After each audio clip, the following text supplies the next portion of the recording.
to the Israel-Gaza border, which every Friday has become a flashpoint of violence between Palestinian protesters and Israeli troops. Now, early today, the UN Special Coordinator for the Middle East, Nickolay, Mladenov, arrived in Gaza and met with Hamas leaders in an effort to reduce tensions along the border.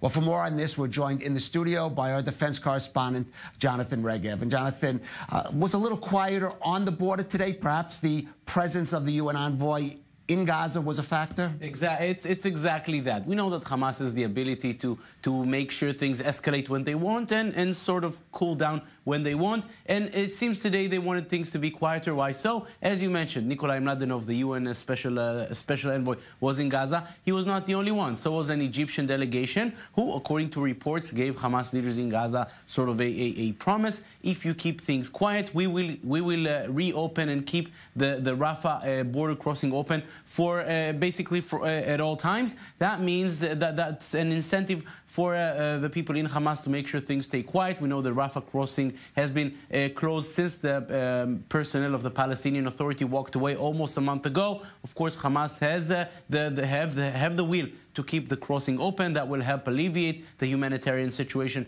in the Gaza Strip. We can assume that things are connected. They got that promise and made sure the protests are quieter today. There have been 30 people injured, 10,000 people protesters. These are smaller numbers than we've seen in recent weeks. And Jonathan, on a related story today, the last of the U.S. aid to the Palestinians, we know was cut. Now we know part of that is a Trump administration decision, the latest decision by the Palestinian Authority not to accept that money. Is that going to impact? We know, for example, it's already impacting on Gaza, but what about on the security cooperation in the West Bank between Israel and the Palestinians? It might, because we know that $60 million of this aid coming from U.S. aid. It's an organization. It's not the U.S. government, but still, this is happening because of legislation.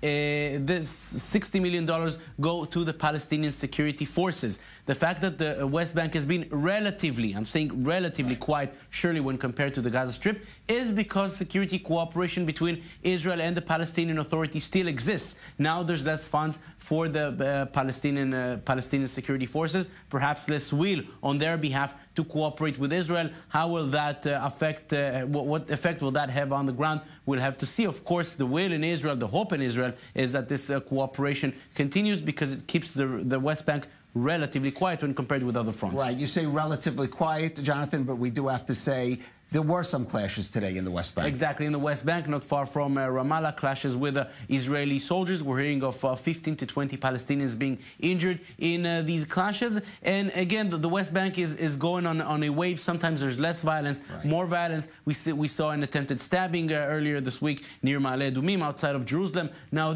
maybe this is going to a point of escalation. Again, we'll have to see. Right, maybe connected to tension in that Ramallah area between the Palestinians and also with Israeli settlers living in Israeli communities in that area. Jonathan Regev.